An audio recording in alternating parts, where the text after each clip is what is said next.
You have heard people say 2020 should come and go with all it brought. Now you are staring at 2021. What will you do with it? Welcome to the Ecobank Business Hour, where we bring you valuable insights to help you grow your venture and explore new opportunities. I am Greg Godutayo, a media entrepreneur. And I'm Helen Amore, a teachpreneur. I teach and also do business. Together, we'll be sharing useful insights and tips for you and your business. Ecobank Business Hour is brought to you by Ecobank Limited, the Pan-African bank, 7 businesses all over Africa to help them grow. You can also join the conversation and contribute to the show on LinkedIn and Facebook at Ecobank Business Hour, on Twitter, Eco Business Hour. Yes, join the conversation. Let's make it fun and exciting. On today's episode, we will be sharing insights into annual planning for small businesses. We would like you to use the insights gained on the Ecobank Business Hour to plan for your business in 2021.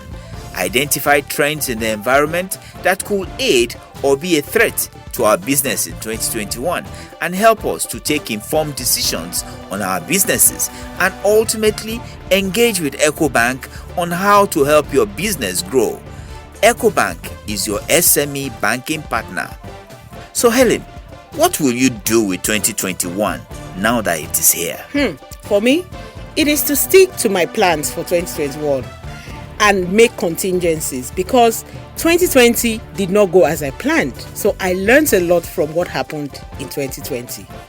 You see, I love setting goals. I like to plan with details of how I'll achieve them.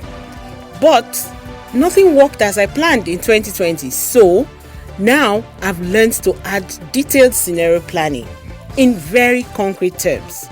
And that is what I'm going to be doing this year with my teaching, my speaking, and the food business. Because in 2020, nothing worked as I planned. And I have to be more detailed. I can't say it enough. I have to be more detailed with my scenario planning and prepare for the unexpected. 2020 did not go as I planned at all. But I will still plan for 2021. In fact, I have a plan for 2021 already. Yeah, I guess you are right. 2020 may not have gone as you planned. In fact, I dare say that there is no one, absolutely no one in this world who planned for the way that 2020 went. Who knew that there would be a global pandemic that will shut down the whole world, that will cause a total global lockdown? So many sick people, so many deaths, and so many failed businesses and massive layoffs. So many people lost their jobs. So sad. I mean, who planned for the protests that we had, or the security challenges ravaging the world? Nobody. Even Nigeria. Absolutely nobody. You know, we now live in a VUCA world. It is a volatile, uncertain, complex, and ambiguous world. So we did not plan for everything that happened to us. But guess what? We made it. And if you are listening to us, you also made it. Yes. Some of us made it, because we were prepared. Others were better prepared, whilst another group probably had no plans at all, but they were able to weather the storm. So whichever category you are in, I say, well done. You made it.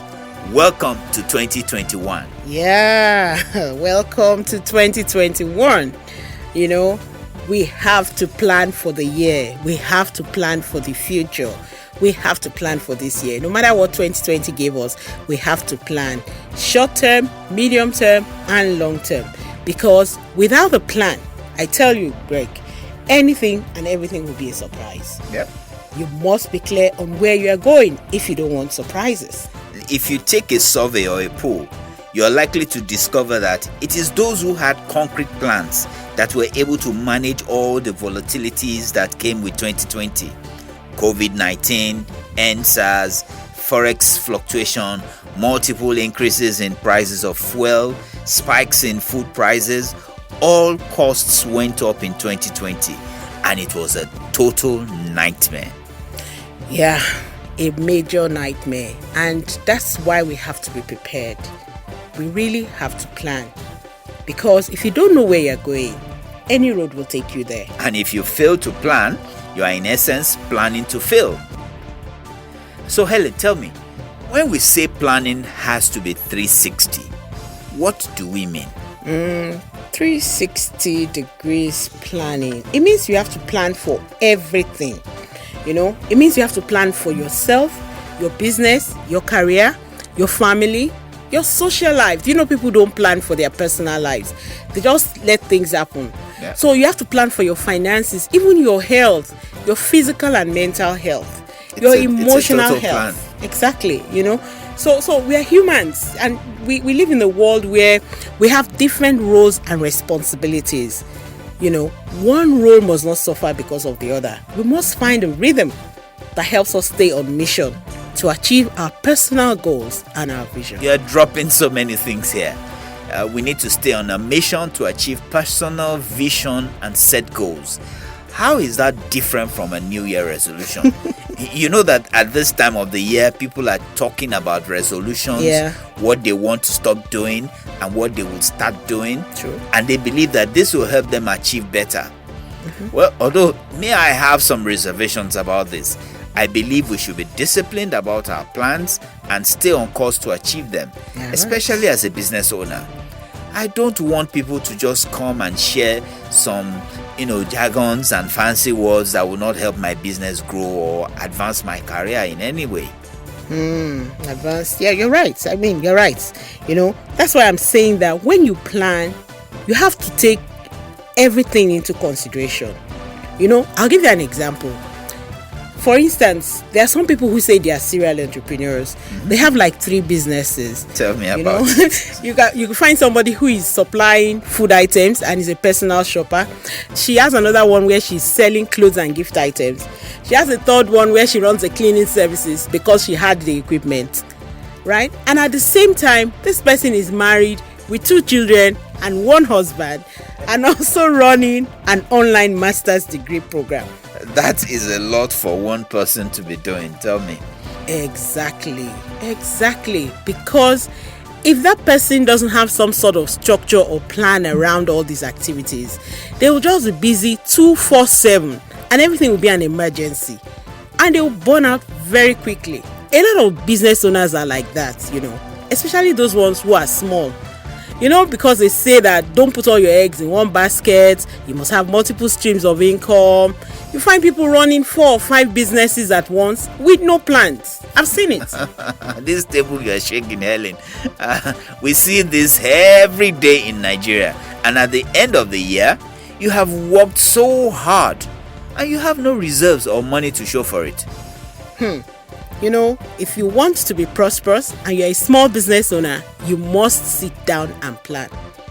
Sit down and plan. Yep. Because that is when you realize that you have limited times in a year. You have 24 hours like everybody else.